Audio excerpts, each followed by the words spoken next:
Freunde, ihr wisst, an dieser Stelle gibt es normalerweise den Hinweis auf unsere Partner, auf die Möglichkeit, bei uns einzukaufen, Kohle zu sparen und so weiter und so fort. Diese Woche habe ich aber was richtig Geiles für euch. Und zwar haben wir anlässlich unserer 50. Tales from the Needle Tattoo Folge ein kleines Gewinnspiel /Contest mit euch vor. Und zwar besteht unsere Hörerschaft ja zu einem, doch würde ich sagen, großen Teil aus Tätowiererinnen und Tätowierern. Und wir suchen ja nach wie vor immer noch unser offizielles Tales from the Needle Tattoo Podcast Logo und haben gedacht, wir fragen euch einfach und machen einen Contest da drauf, wer das geilste Logo designt. Damit das auch richtig cool wird und damit ihr das vor allem auch nicht umsonst machen müsst, haben wir alle unsere Partner angefragt und die waren wirklich richtig crazy spendabel und ich will euch hier nochmal ganz kurz einen kleinen Hinweis geben oder einen kleinen Einblick, was es alles zu gewinnen gibt. Killer Ink hat zum Beispiel von FK Irons eine Flux Max Tattoo Maschine reingelegt, die kostet alleine schon über 1000 Euro. Ein Hustle Butter Display, über 20 Stück sind da drin, ein Black and Grey Farbset von World Famous, diverse Ecotat-Produkte. Unsere Freunde von Chaos Nero Tattoo Supply legen ein weiß Künstlerfarbset mit bei plus Eclipse-Farbe. Coal Black Supply liefert eine Black Loop, eine Black Foam, eine Black Finish, eine Black Water und eine Black Jizzle von ihrer Eigenproduktion. Die nehmen wir bei uns im Studio übrigens auch richtig geil, kann ich sehr empfehlen. Und unsere Freunde von Cheyenne Professional Tattoo Equipment legen einen 50-Euro-Gutschein für deren Online-Shop bei, ein Convention Goodie Bag und eine schwarze offizielle Cheyenne Snapback-Kappe. Das alles gibt's zu gewinnen. Das war ja das, worauf ihr wahrscheinlich die ganze Zeit gewartet habt. Deswegen kommen wir jetzt nochmal ganz kurz zum Ablauf. Folgendermaßen. Ihr habt die Möglichkeit, uns euren Entwurf, eure Skizze, wie auch immer die aussieht, das müsst ihr selber für euch entscheiden. Da gibt's jetzt nichts, keine Restriktionen. Am 30. April 23:59 Uhr ist Feierabend. Bis dahin müsst ihr uns den Kram geschickt haben, also bis zum Ende des 30. Aprils. Am 1.5. werden wir dann sämtliche Entwürfe in unserem Instagram-Feed publishen, wo ihr dann bis zum 5.5. 18 Uhr Zeit habt, euren Entwurf praktisch voten zu lassen. Und derjenige oder diejenige, die am 5.5. um 18 Uhr das meiste hat, bekommt das komplette Set. Alles. Es gibt keinen zweiten, keinen dritten Platz. Hier gibt es nur Winner takes it all. Also Freunde, haltet euch ran. Es ist nicht mehr viel Zeit. Ich habe richtig Bock da drauf. Ich bin richtig gespannt, was ihr macht. Am 30. April ist Einsendeschluss. Am 5.5. 18 Uhr ist Auslosung. Zu gewinnen gibt's ein Tätowier-Equipment-Set im Wert von über mehrere tausend Euro. Wenn sich das nicht geil anhört, weiß ich auch nicht. Wenn ihr Fragen habt, schreibt uns bei Instagram eine DM. Schickt uns euren Kram gerne auch alles per Instagram DM und dann werden wir es publishen. Ich freue mich sehr über eure Einträge und ja, ich hab Bock. Ich bin richtig gehypt, ey. Schön. Viel Spaß. Wir freuen uns. You know, you buy me out, but I'm not signing any non-compete or anything like that. I'm telling you right now, I am starting another company doing exactly this. And he was like, okay, good luck. Okay. So that's when I started World Famous Inc. Ladies and gentlemen, welcome to a new episode of the Tales from the Needle Tattoo Podcast. My name is Sepp Fury One. I talk to people from the industry and to tattoo artists from all over the world. And today we got a very, very special guest here at the Gods of Ink Tattoo Convention. It's Lou, the founder of World Famous. Lou, what's up? Hey, how's it going, everybody? Glad to be here in Frankfurt at the Gods of Ink show. It's pretty exciting. Amazing show, very crowded here today. Tons of artists, tons of amazing artists, I should say. Top best in the world and some great brands, tons of brands, big brands like from all around the world that come here. And, it's great to come to this show. It's very similar to the London show, which was a big show for us. We would go out there and meet a lot of the distributors of our products from all around the world would show up in London. And this is what's going on here in Frankfurt now. Yeah. This is so cool that Mickey moved everything from London to Frankfurt because it was so unexpected there. But I think I've never had the chance to go to the London Tattoo Convention before because, I never thought that it was end sometimes, so. Yeah. It was my favorite one to go to. And just because the people that went there were not just local people or people from London or England or, it was basically everybody who was anybody in the industry from around the world. Yeah. This is also something that I really like about this convention here because you will meet like whole of tattoo Germany, especially, and also like probably tattooing Europe here right now. This is so nice. So can you please introduce yourself to the audience so that they know? Sure. I'm Lou Rubino. Been in the tattoo game all my life. I started out as hanging around my father's tattoo shop. My father was an artist. Yeah. Cool. So I'm a second generation artist. My father, when I first, I was in high school and I was like, had a huge interest in tattoos and I wanted to be a tattoo artist. And he was kind of like, those days tattoos were looked at very differently than they are today. And it wasn't as much of a great art as it is today. The artists are incredible that are doing tattooing and, have gotten involved.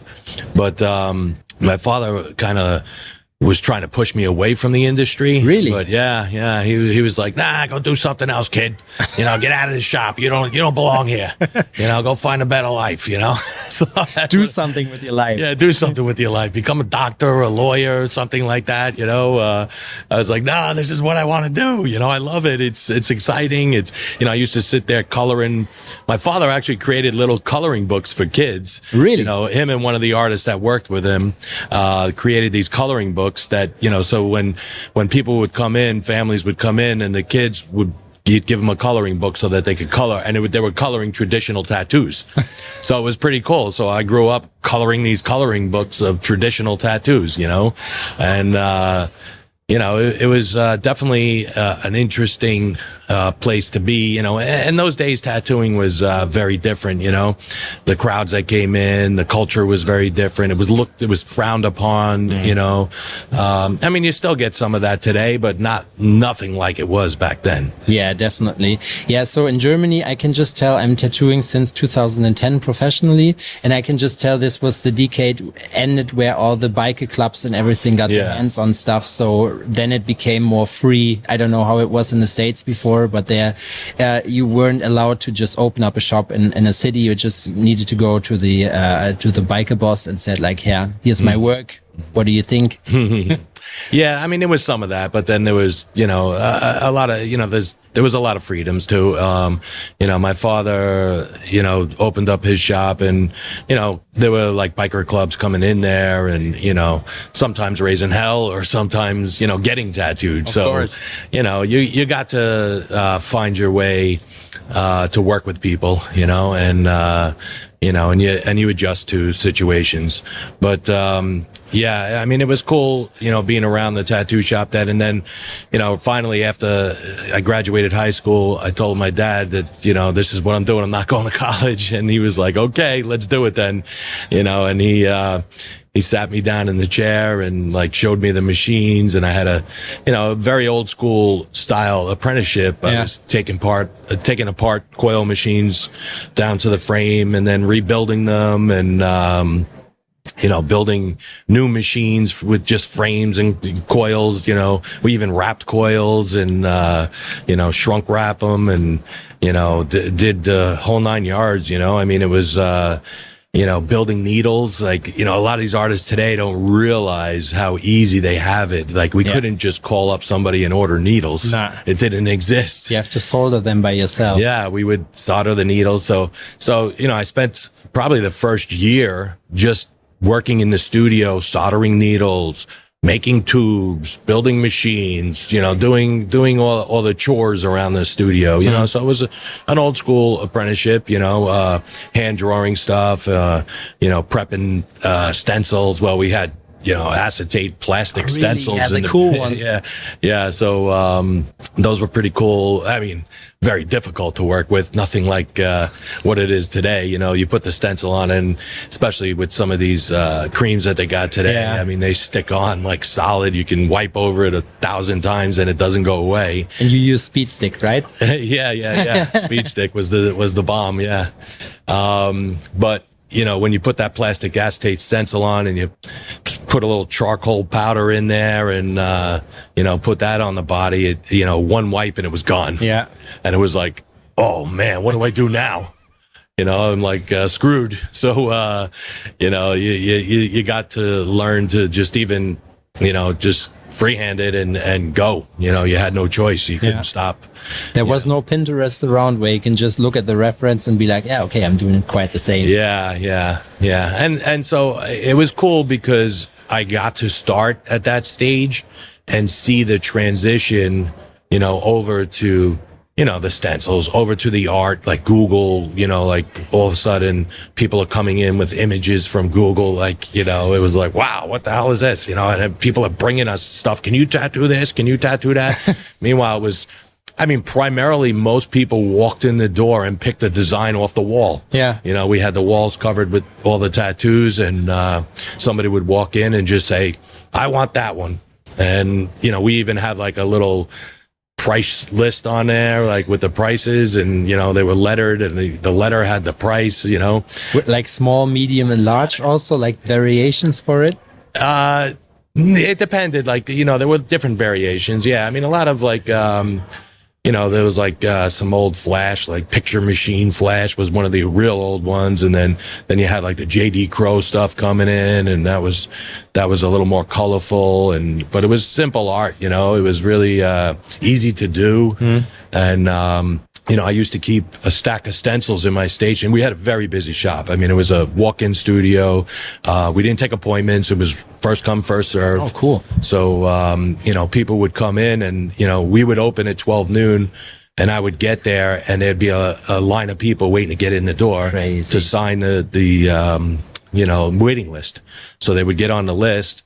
And, and then we would start tattooing, and it was right away, so I would go home at night, because the other thing is like we closed at 10. So we were open 12 to 10, but we wouldn't close till like 12, 1, 2, 3 in the morning, Crazy. Just trying to clear the room of all the tattoos, So, all day, every day. All day, every day. It was, it was a lot of work. And then I would go home, and actually I had a little setup, a little table where I would solder my needles so that I could work the next day.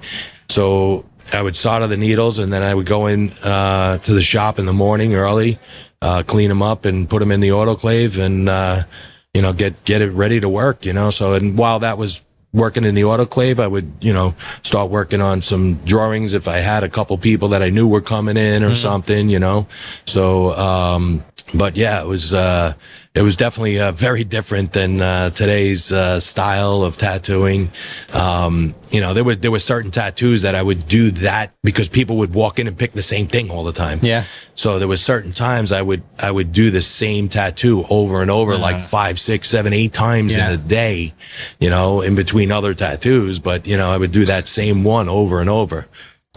In the end, you wouldn't need to stencil it because you knew it before, Yeah, Yeah. I even remember like there was this one rose on the wall. It was a J.D. Crowe sheet, and it had a bunch of roses on it. And it was in our shop we had like the stencils under a file, like a number on the sheet. Yeah. And it was sheet number 338. Okay, cool. Yeah, it was sheet number 338, and letter D was like the price on it. I remember 338D. I had a stack of those in my station just because it was so common. Every woman walked in and went, I want that one. Yeah. And, that was the thing too. It was like mostly back then, most women got tiny tattoos, they didn't get on the chest, right? Those little devils and stuff. Yeah. On the chest or on the hip, or on the ass, so it was always, these tiny little tattoos. And then, I think that the big thing that changed that was the, tramp stamp tattoos. Yeah. When people started coming in and getting the 90s. Yeah, the lower back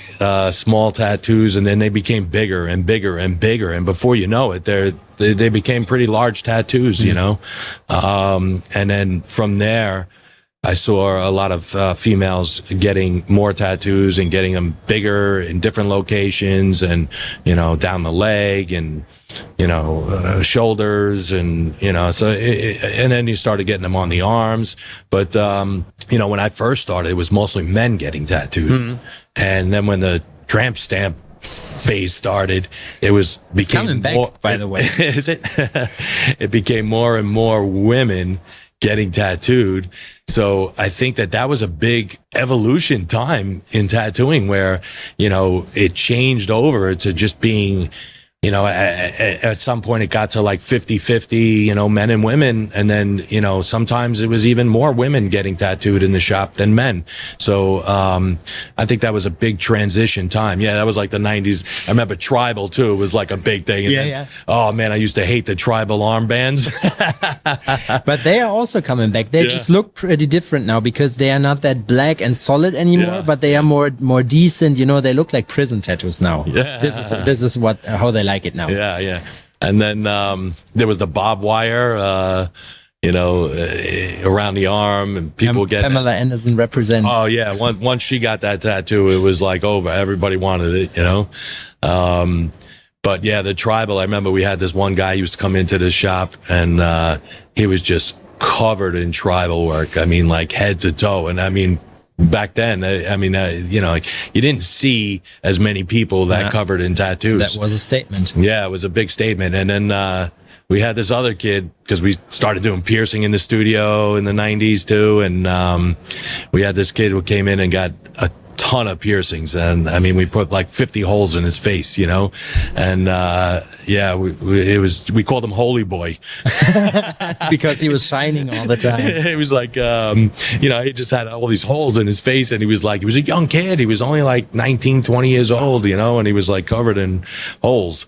But, yeah, it was funny. We had like nicknames for all the customers that used to come in. And then, I found as later on, it started, growing more and more popular tattoos. And, we had, all different people coming in. And then you started getting like, regular businessmen coming in and, taking off their suits and getting tattooed. And, then you see the Japanese bodysuit that is around his back. Yeah. Yep. And, we used to get a lot of, older men that would come in that had like no tattoos and start getting tattooed at like, 60 years old. And then, but by the time they're 70, they're like covered, so it was cool, to see that, evolution and change and all this big work starting to happen. I mean, then much later on came out the TV shows and everything. And I think that really changed a lot too in the industry. Just Definitely. the whole, people getting to see what's going on in the shops a little bit more and see the art, because, years ago, like people didn't look at it as much of an art as they do today. I mean, it's definitely an amazing art. I mean, there's some really talented, amazing artists, and it's come a long way. And I always like to do things that were to try and bring the tattoo industry more out into the public, into the face and the eyes of the public, kind of like the TV shows did. I had opened one studio in a mall, so that was kind of cool. You had people that were going there shopping in the mall and they would walk into the studio and take a look because it was easy to. So to go in our other studio that my father originally started, it was a separate building. You had to pull into the parking lot. Oh, okay. Okay, get out of the car, go into the studio. And it was scary, like, you'd never been in a tattoo parlor before, and you just see this building that's, What was the name of the shop? Tattoo-Loos. Tattoo-Loos. Oh, yeah, cool. Yeah. So, so it and you couldn't even see inside. There wasn't like windows that you could see inside. There was like a sign hanging in the window and stuff, So it was a little scary for people, and that kind of like, being in the mall kind of like, opened their eyes a little bit to it. So that was cool. And then, I had, a little bit later on, I had opened up a tattoo studio inside the, sports arena with the New York Islanders hockey team. Oh, okay. So, that was a cool experience. And again, you just managed this, or do you also work there by yourself? Like, yeah, no, I used to work there, manage it, with working, I mean like tattooing. Oh yeah, no, we tattooed there. Oh, okay. Yeah. No, so it was all over like hockey news, all over. It was on ESPN. Cool. Sports Illustrated did a story on it. It was the first ever tattoo parlor inside a professional sports arena. I haven't heard from that before, that it's even possible to open up a studio there, but why not, Yeah. So, the way it was in the Nassau Coliseum in Long Island, New York, and the New York Islander hockey team played there. And, the way the stadium was, it had a big circle around the outside. And, you know, that was like your hallway to get to your seats, you know, and they had all the vendors out there, like the hot dogs and, you know, food, beers and stuff, you know, and we set up right in that circle. And it was cool because I designed this shop to look like a penalty box. I called it the penalty box. Perfect. That's really cool. So, you know, we made it like a penalty box. It had this wall around it. And, you know, you had to open up the gate just like a penalty box to walk into it. And, and it was cool because people would come to these games. And in the beginning, I was like, how many people are really going to get tattooed at the game? But they loved it. Yeah. They absolutely loved it. And they were able to, you know, we made up a whole bunch of flash designs of, New York Islanders, you know, logos with hockey sticks and all kinds of different designs like that. And, all the players even got tattooed too, like a lot of the, you know, the Islander hockey, players. Before the game, you just tattooed the fans. Afterwards, the team. You know? Yeah.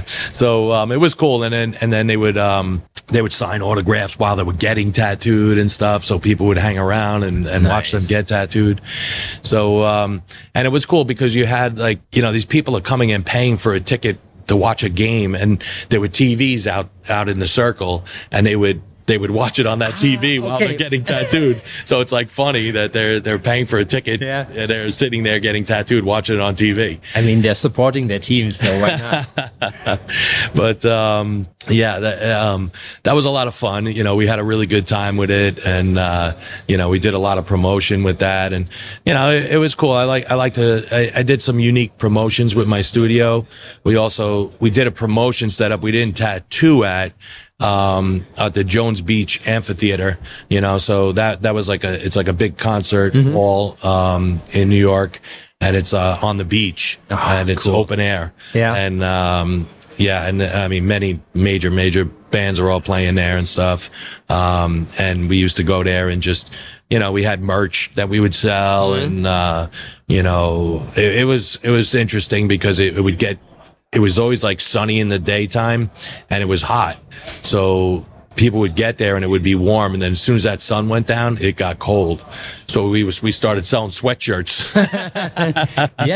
Opportunistic, you would call it. But they had our logo with the studio on it. So, you know, people were walking around like filling the stadium with logos of our tattoo studio. So it was a great way of advertising. Perfect. You know, and, you know, social media wasn't big back then. We didn't have all these social media platforms. You know, maybe a little MySpace. I even remember MySpace. It was there for our for bands and stuff. You know, we used it there back in the days. No band had like a website. Everybody had like myspace.com/ and then the band name. Yeah.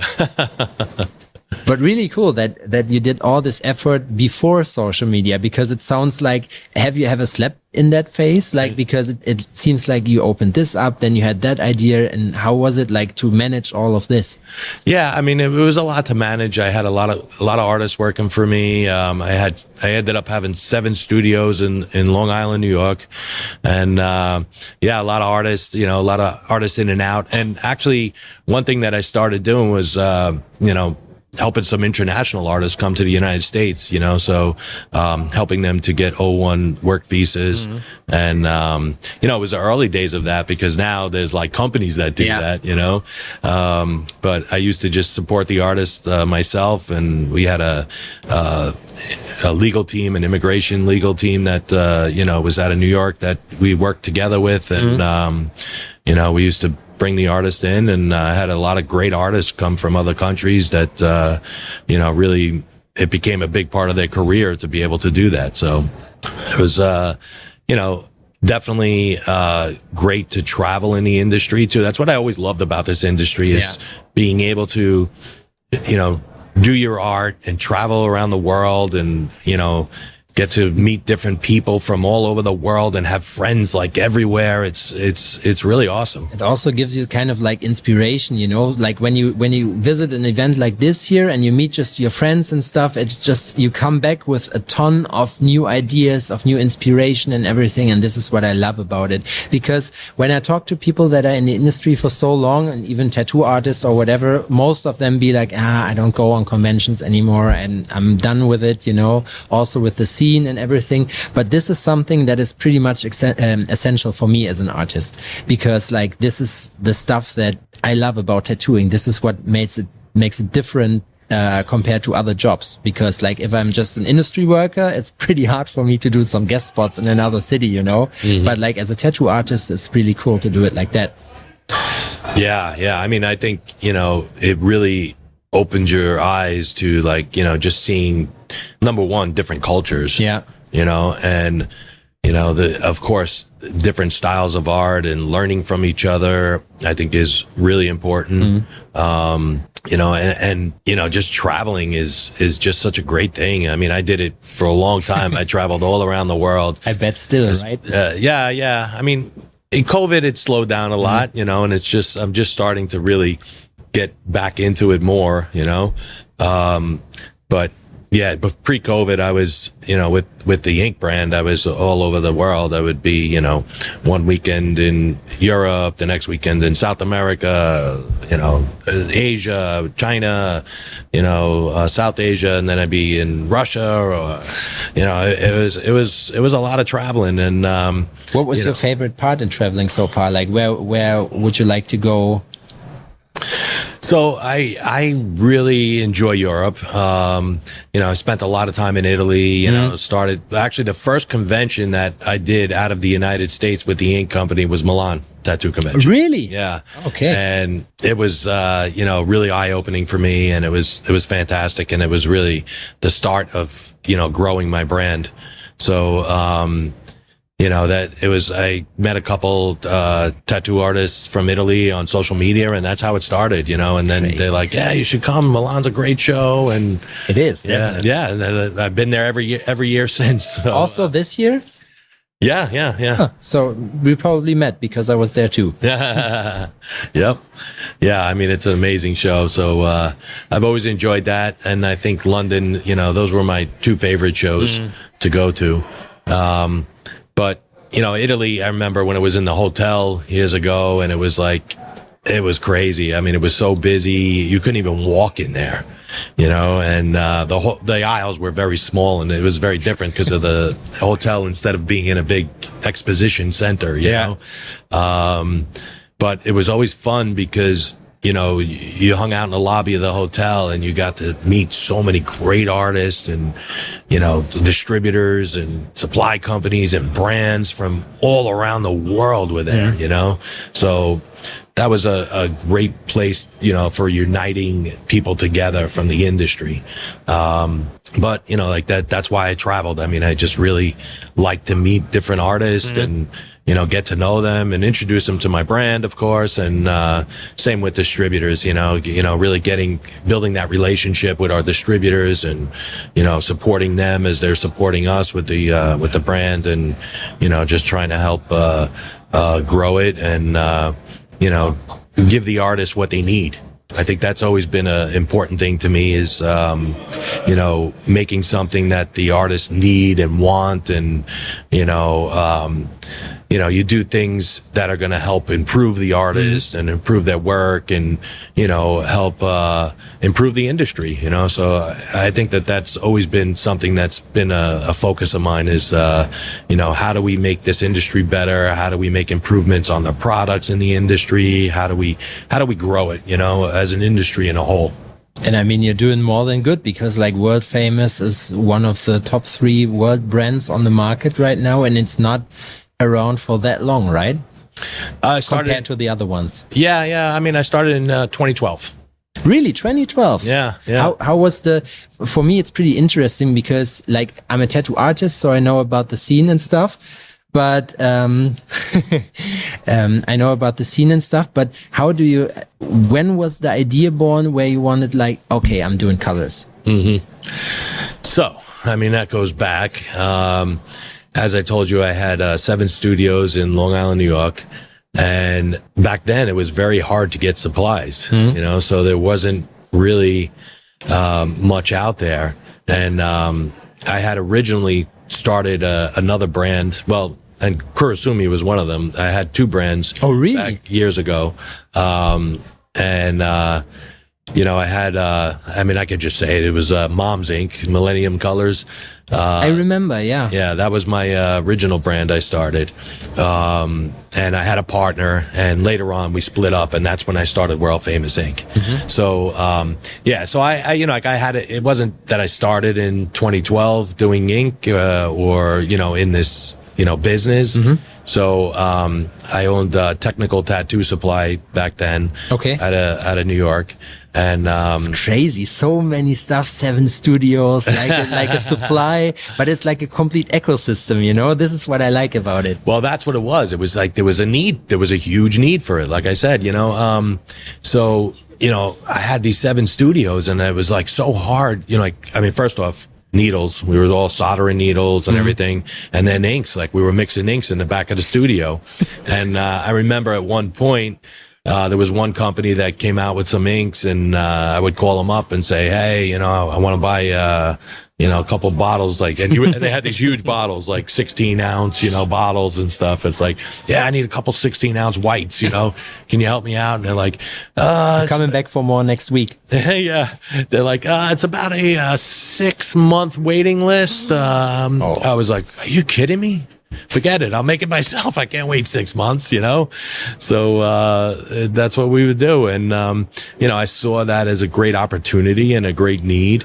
And, that's when, Mom's Colors were born, and, I started doing all my research in like 1995, 96. And then, I opened up in 1998 in New York City. So now, I don't know if you know this, but tattooing was illegal in New York City until 1998. So back in the 60s, there was some, I don't know, it was like the rumor was that some judge's daughter got tattooed, and this whole big thing happened, and it was like, an hepatitis scare or something, so it was like, the thing was everybody was said from the industry back then that it was like some judge's daughter got tattooed. He got pissed off and he literally closed down tattooing in New York City, right? Completely banned it. So, there was shops there in, the 80s, 90s, underground though. They were like, very private, in Japan nowadays. Yeah. So, then, in the 90s, like 96, 97, it was like, there was talks about, legalizing it. And I actually, went down to the Department of Health. They had a bunch of conferences about it, and, bringing the industry together and asking questions and talking to people. And so I was pretty heavily involved in that. And then in 1998, we finally got it legalized, and it was great. And I said, you know what? Now that tattooing is legal in New York City, I'm going to open up a store in New York City with the ink and supplies and, machines. We were building machines there. And, it was great. We had all these new shops popping up everywhere in New York City. And then, the cool thing too was that, of course, everybody goes to visit New York City. Who doesn't? Yeah. So we would have all these artists that would come in from different countries. And they would come visit and stop in the studio and, come check out our supplies and equipment. And, then I realized, being in New York City, you don't get much for your money, when you're talking about space. Probably. So I had this little, I've seen the memes. Yeah, I had this little tiny, yeah, right. I had this little tiny store, and, I was paying pretty big rent to keep this store alive. And, 10 grand for 2 square meters. And I ended up, moving the supply company out to Long Island, where my studios were. And, then we started shipping a lot. So I realized that, it was better to just ship it to the artist. In New York, they had to take a subway, or you couldn't park. There was like nowhere to park, so now I was able to just, start shipping, UPS, FedEx, post office, whatever it may be. And then I had gotten a website and set up a website. This is the beginning of the internet, in the late 90s, So, Yeah, it was one of the first, tattoo websites, for supplies and stuff. And artists would go on there and buy their stuff. And so, I mean, that was how I got started in the supply company. I had, and I had all kinds of supplies, everything, and like all the medical supplies and everything a tattoo parlor needed eventually, little by little, growing it. And then me and my partner just started shifting different directions, and I wanted to continue to grow, and he really wasn't, like, he just had a different mindset, so we decided to part ways. And and then I left. I kind of told him, like, you buy me out or I buy you out. And I wanted to take the company, but honestly, he was a little big-headed, but he didn't want to part with it, and he probably should have. But, I told him, okay, I'll leave, you buy me out, and, but I'm not signing any non-compete or anything like that. I'm telling you right now, I am starting another company doing exactly this. And he was like, okay, good luck. Okay. So that's when I started World Famous Inc. And I actually took Kurosumi with me. That was, one of the brands that we had at Technical Tattoo Supply. Crazy. I didn't knew this before, because it's always, the world of tattooing is so small, and I didn't realize that it's actually that small, Yeah. So, so then, when I left and I started World Famous Inc., I had a lot of connections already around the world, because I, had all my distributors, and, I started little by little just converting people over, to World Famous. And then, and then I started doing some heavy travel and just traveling around, building those relationships with the distributors, with the artists, and really just growing the brand country by country. And like I said, Milan Tattoo Convention was really what opened my eyes to the rest of the world. How is it for the manufacturing process? Because obviously when you are the CEO, you're just traveling around doing PR stuff, building networks and everything. But how is it, like, have you had to build like your own manufacturer? Was it like that you just asked like I'm lacking the word for it. So were there like color manufacturers for probably different branches where you just called and be like, yeah, I want to set this product on the market? Like, can you do this for me, or how does it work? Mm-hmm. Good question. So, so we have our own factory, okay, and we manufacture our colors. But in the beginning, it was like we basically started small. We started in like a garage. Really? Yeah. So it was just, very small, and just, this is cool about America, because in Germany, this would never going to be happening, because we have so many regulations and well, stuff. now there is, but back then there wasn't, so in the way beginning, I mean, when I started World Famous, it was definitely more involved, but, when I started my first company, it was very small, and, I had done a bunch of research, and I actually stopped in a company on Long Island that did, some pigment dispersions, and I was talking to them, and nobody wanted nothing to do with the tattoo industry, though. They were like, oh, that's a liability. We want nothing to do with that. So the guy ended up like giving me a lot of information. So I was able to absorb tons of information from this guy, and he wound up giving me a milling machine too. Really? Yeah. He's like, I got an old mill back there, I'll give it to you. Like, such a nice guy. Yeah, it was really, really nice of him to do that. And you're still in contact? No, that was many years ago. Yeah, I should go back and see if that guy's still around. You should invite him just over here. Here, see what I have done. See what has happened. Yeah, it's true. It was a very long time ago. But so that was like how it first started. And then I went to another company, and I started talking to them about helping us out and, making some dispersions for us. Right. And, again, the same thing happened. Like, they actually did a lot of research. They had a lab. They had the guy in a lab, and, he did a lot of research and did a lot of work on the colors. And then the company decided, the legal department told them, don't do it. No, don't get involved in the tattoo industry. So, I wound up, the funny part is I wound up talking to the guy in the lab, and I hired him. You'd be like, okay, they forbid you. Okay, I hire you. Yeah. So he was all into it. He wanted to start this up and get it going. He was pissed off because he did so much work on it, and then they wouldn't let him do it. So he was like really upset. I think this is the kind of people you need when you want to open up a business. People that are on fire for the topic, that are like, no matter what, I'm going to do it. Yep. So that was like the start of like Moms and Kurasumi back then. And, we opened a small facility, and then it, became bigger and bigger and bigger over the years. And then when I left and opened World Famous, we started, I hooked up with, I hired a guy who was, manufacturing. Actually, I worked first a little bit with a third party who was helping us out, doing some contract manufacturing. And then the guy who ran everything there wound up leaving and coming with me. So then I opened my own facility, doing the pigments and stuff there. And, he's been fantastic and has been with me since,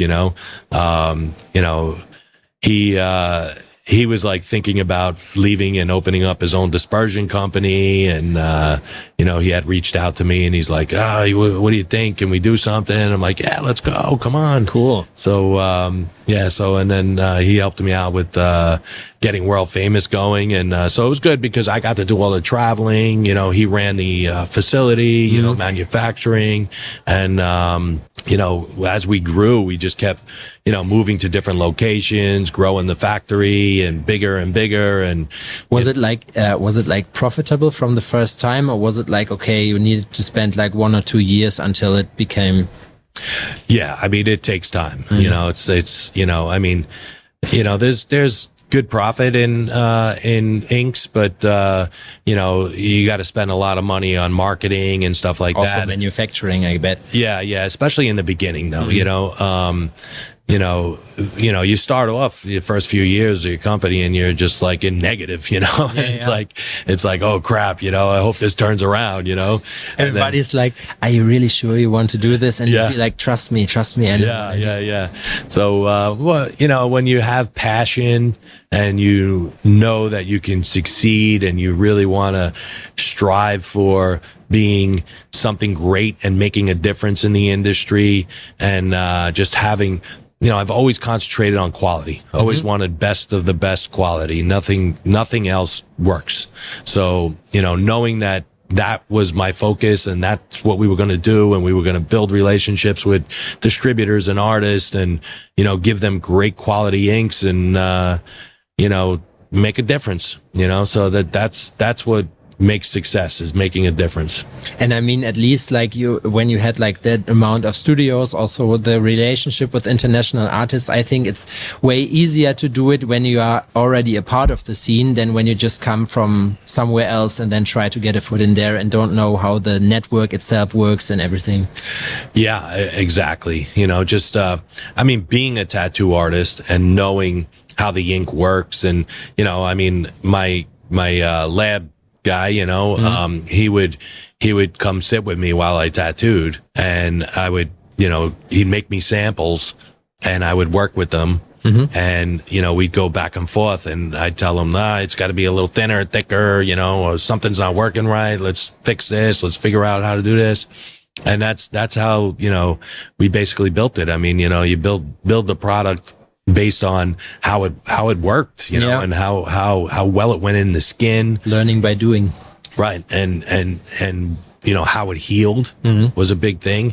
So, I wanted to make a product that went in the skin easier, because think about it, there's less trauma to the skin, so if it goes in easier, you got less trauma, you can pack it really well and solid. And, a product that heals very well, heals quickly, is important too. So, that's how I made the best product I could, was just to sit there tattooing and, figuring it out together with my, my scientist guy, so, we worked on it together and, then we started giving out samples to different artists and let them test and get the feedback, nothing's perfect, especially when you're first starting, it's like, how do we make improvements? How do we make it better? And, even today, like it's always continuous improvement, that we're doing. And you're always making, any improvements that you can. Of course, you got regulations that's going to change Especially things in up. the European Union. You'll get regulations that'll throw a wrench in everything, and then you got to start all over from scratch. Yeah. Like the new REACH regulations. But I think like you guys were one of the first companies that already had like this, what's it called? The Limitless, right? Yeah. The Limitless series. Yep. Yeah. I mean, we were definitely the first to market, I think, in colors, and yeah, it was a lot of hard work, though. I will tell you, my team, like, they kicked ass, and we spent, a full year, like the regulations came out, and then they gave us a full year to comply, which is not too much. It's not really a lot when you think about it, because you're redoing everything, you reformulated everything from scratch. So, and you had to figure out all these, chemicals and, everything that, you can't have in the ink, and we're using pigments. So, you got to do all this testing on the pigments and find the right pigments that are going to work and not, have like heavy metals or aromatic amines or, anything in it that's going to be against the REACH regulations, and then, every ingredient that goes in there has to be, vetted and tested and, making sure that everything passes before you start putting formulas together. Yeah. Also, like, I imagine that you need to like a trial phase where you can just hand it out to artists and be like, here, please test it out. And then you see it healed after 1 month, 2 months, 6 months, whatever. Yeah, that was the biggest challenge, actually, because, we wrote letters, during the regulation changes when they were trying to do it, that, giving us only 1 year is not enough time for testing, Probably if you just need to do the testing in a year, it's probably okay, but not if you also need to do the development in the year. Right.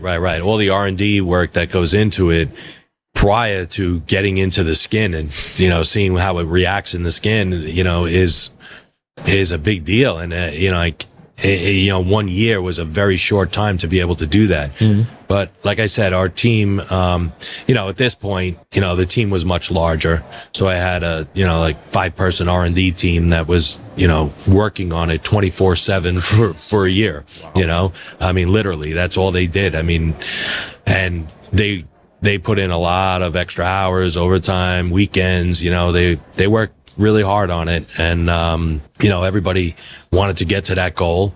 And, honestly, we've incentivized the team to make it happen and, made sure that they were taken care of for all their hard work. And, we were able to get there, but, it was definitely, I'm not going to say it was easy, it was definitely a very, very big challenge.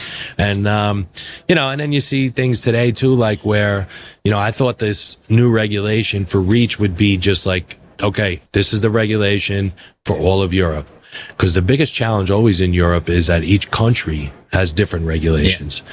So with the Race App 2003 through 2008 that they had previously, that were like the suggested guidelines for manufacturing inks, each country would have a different rule on it or a different law, and it was like, and you can just build a factory for each country. Yeah. So but now we're seeing that, like, there still is other rules in each country. So you can't just go by, the REACH regulation that you think is all of Europe, because each country has like different regulations. Yeah. So, so it's definitely a big challenge. I would prefer it to be more of a unified regulation. This way, all of us do it. Yeah. I mean, what you're up against in every single country where, it gets very difficult like that. And then even like USA and, Canada, and, we have like different regulations in different places. Then you got Brazil is a whole nother story, Is it like the formula? It's just the Limitless series and the regular series, right? There's no difference in between the countries, right? No. So yeah, you just have the classic formula and then the Limitless. So the Limitless we created just for Europe, so it's only sold in Europe. It's not sold anywhere else. But, you know, we've thought about selling it other places, but it's just confusing to artists. Like, why have, you know, you have, all these colors, you know, I mean, we got like hundreds and hundreds of colors in each line, you know? Yeah. So it's like, now you're just going to confuse people even more by selling multiple, you know, formulas in different, you know, in the same country, you know? So, yeah, we decided to just keep it as a separate thing, you know, just all of Europe gets this formula and the rest of the world has the other formula. Which is kind of like ridiculous that you have like Europe and the rest of the world. Yeah. That's exactly what it is. It really is. It's not, you know, there is nowhere else that has, you know, these kind of stringent regulations. Brazil has, it's more of, like doing all this work to get an ANVISA to import to Brazil. So, we might need the European formula for that. We haven't worked on that. It's been something that it's always been on the back burner for me, like to work on. We have a lot of artists in Brazil that are always asking for the products. I think the market itself is also like quite small, because when you want to, distribute everything to Europe, of course, it's way bigger. So the value is also more than just Brazil. Right. Definitely. Yeah. I mean, Brazil's a big country. So, you know, I think it's got a decent market there, but yeah, I mean, Europe's much bigger.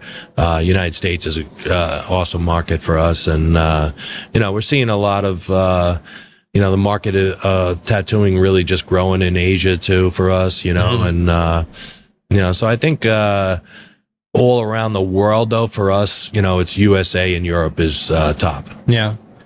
What are the next plans for a World Famous? So what's the next plan on the next milestone that we are hitting?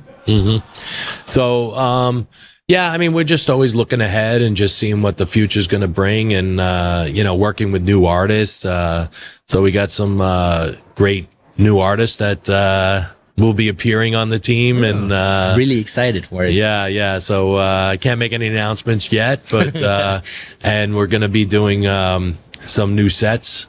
I don't know if you saw the Sasha O'Haron set we just came out with that. You know, we introduced here at the show at Gods of Ink. Okay. And yeah, that's a set that we've been working on for quite some time, and then we did a really beautiful presentation box. You know, it came out really nice, and people are really checking it out. I mean, they haven't, you know, not too many people have used it yet, besides Sasha's been using it for quite a while. And he gave it out to some friends of his, and they've been using it for like a year.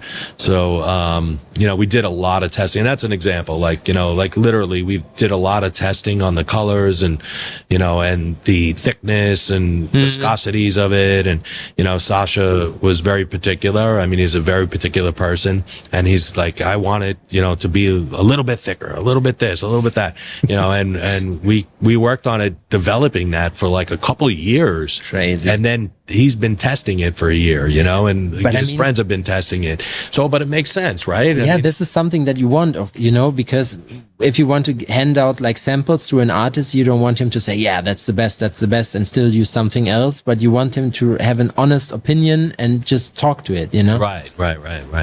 Yeah. So, I mean, he was very passionate about it, and, you know, and he came to our facility, and we worked, you know, with the R&D team, you know, mixing colors and trying to figure out, you know, the best formula for him.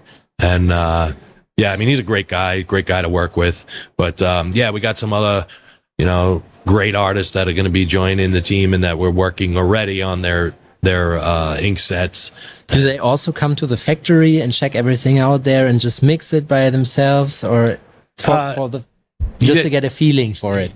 Sometimes, not always, but yeah, we like to get them out there and you know, work together, like get to know the R&D team and really, you know, work with them and figure it out together. But you know, sometimes it's difficult with, you know, people being in different countries. But yeah, of course, if not, it's just a lot of communication back and forth, and a lot of shipping back and forth of different samples to test, and till we finally get them to say that's the one. That's the one. Or just say, you know what? I thought about it. Let's do something completely different. Yeah. It does happen. It does happen. Really? Yeah. I mean, You're getting phone calls and be like, Lou, I thought about it. I know we spent like 3 years for it, but can we switch it completely? It does happen. It for sure, can happen. I've seen it all, believe me. I guess. Yeah, right. So cool. How big is World Famous itself? How many employees does World Famous have? World Famous has 100 employees. 100 employees? Yeah. That's a lot. Yeah. Yep. Yeah, we got a great team, from the factory manufacturing to, logistics and, bottling. There's a lot of people in the bottling department and labeling. And then, even just office, and marketing team. And everything is produced in the USA, right? Also the European colors and everything. Yep. I would love to, one day I would love to manufacture the European stuff in Europe, we'll figure that out one day. But, right now everything is made in the USA and shipped here. So we also have the convention teams, like we have the team here in Europe. So we have a specific team that just does European shows. So cool. And then we have a team that does shows all across the United States. And we have a team for South America. And we actually now have a couple of guys who work for us in China who are starting to do some shows and going around and meeting artists and, supporting the artist and, doing some sales with distributors. So, so we're building the team, more and more, every day. This is so cool to hear it from somebody that came from scratch and did like such a big impact, not also on the scene, but also like on a business base, because when you have to administrate 100 people, different teams and everything, how is like the regular days of yours? So how do you like, I asked it before, do you sleep? Yeah. I mean, I sleep pretty good usually because, work hard all the time and crash until I crash. And then but I'm a very early person, early bird, I wake up usually I'm up at like 4 o'clock in the morning. Really? Yeah. And I start my day, sending out emails and reading emails and while I'm drinking my coffee and then and then the day progresses and then there's a lot of meetings and stuff that go on and but I have a great management team, so cool. The managers handle day-to-day operations now at this point. Of course. I'm able to just be at a very high level and make high level decisions, but I always work with the marketing team and because I want to make sure that they understand also, coming from the industry and being an artist, like sometimes marketing teams will do some crazy things and I'm like, no. Yeah, definitely not. I'm like, that doesn't go. Get rid of it. So you definitely be careful and be on top of that stuff. Because the scene is so traditional. You wouldn't expect it from us because we are so heavily tattooed and everything. And some of the guys are punks and everything. But there it's just like, we are kind of traditional when it comes to the values of tattooing. Exactly. Yeah, definitely. Just, making sure that, everybody's keeping in line. And I try to hire, some industry people too, like Frosty that works for me here at the conventions. Like he oversees now all the conventions, United States and Europe and South America. He oversees them all. Like he's like the top guy in the conventions now.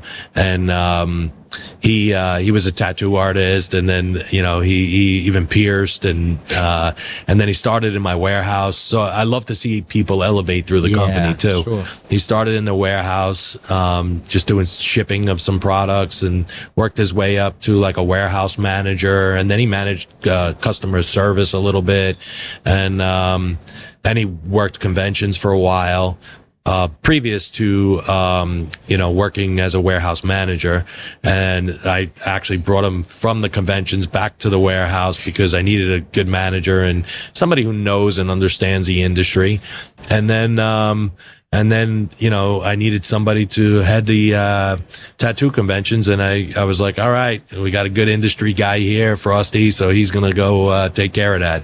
So I put him in that position. But yeah, it's really cool to see, and I have employees that work for me in the manufacturing that have been there since day one of the company. Cool. Oh, so, this is really cool. Yeah, really, really cool. And also a salesman that's been with me since day one. So when I moved my company from New York to South Carolina, at that time I had like 25 employees.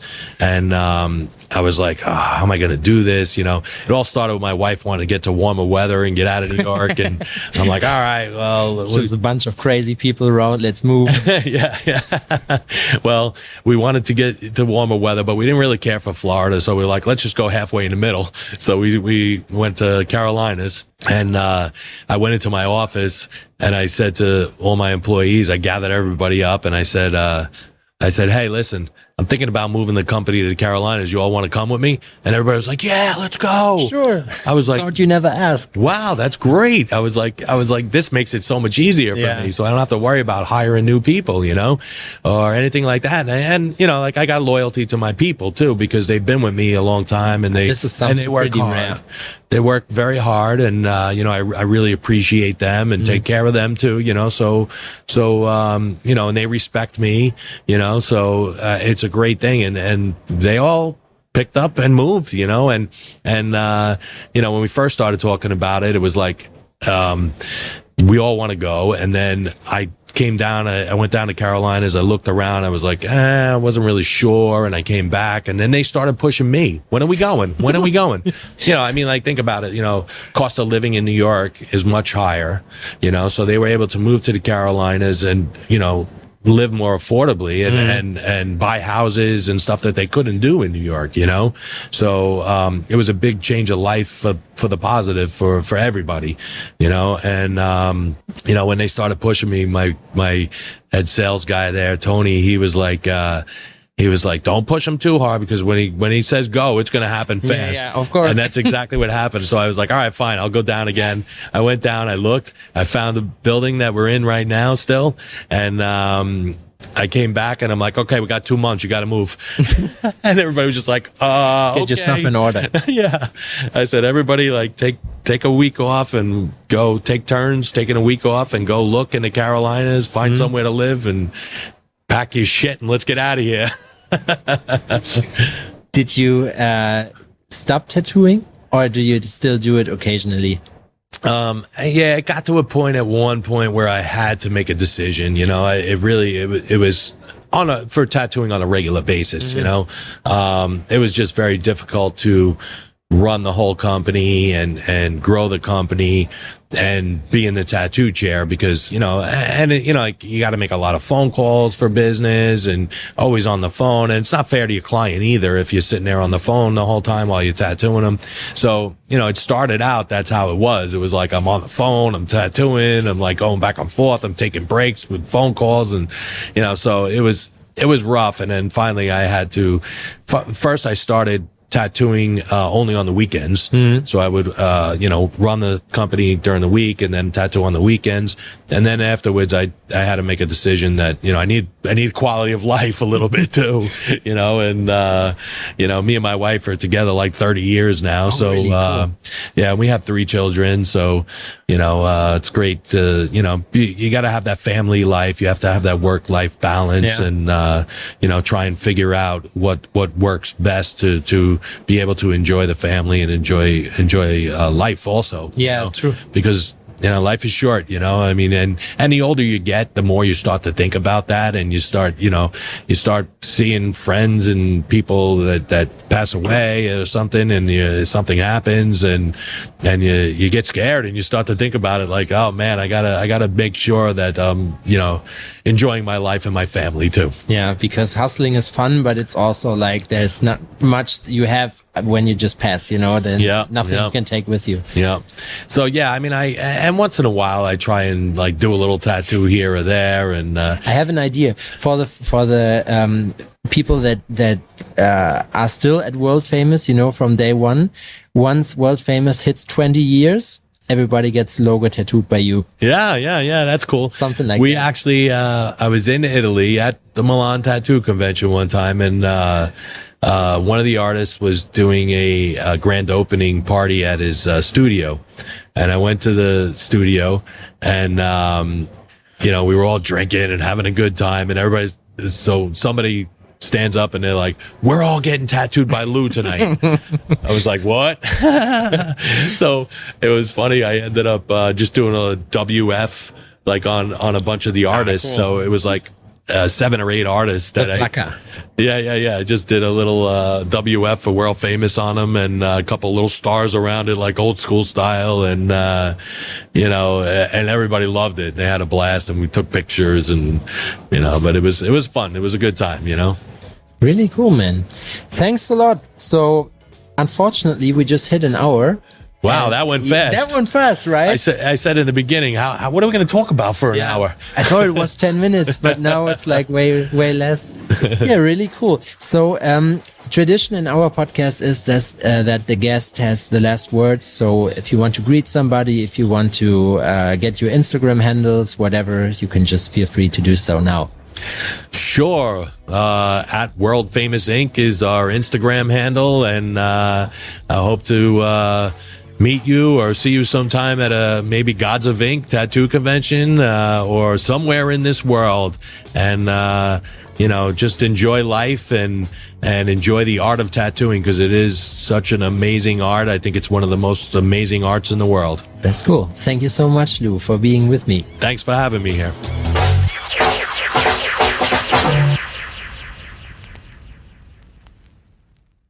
Ja, Kinder, was soll ich sagen? Das war's leider schon wieder mit der aktuellen Folge von Tales from the Needle. Ich hoffe, dass es euch Spaß gemacht hat. Ich hoffe, dass ihr euch gut unterhalten gefühlt habt und ein bisschen was mitnehmen konntet. Wenn ihr Rückfragen zu gewissen Themen habt, was auch immer, lasst es uns gerne wissen. Ansonsten würden wir uns sehr freuen, wenn ihr uns bei den gängigen Streaming-Portalen bewerten würdet. Erzählt auch gerne euren Freunden davon. Über einen Shoutout auf Instagram und anderen Social-Media-Kanälen freuen wir uns natürlich auch immer. Support ist kein Mord, denkt dran. Ansonsten wünsche ich euch erstmal einen guten Start in den Tag oder einen guten Start in die Nacht, wann auch immer ihr das hier hört. Vielen Dank fürs Zuhören. Wir hören uns nächste Woche wieder bei Tales from the Needle. Vielen Dank. Ciao.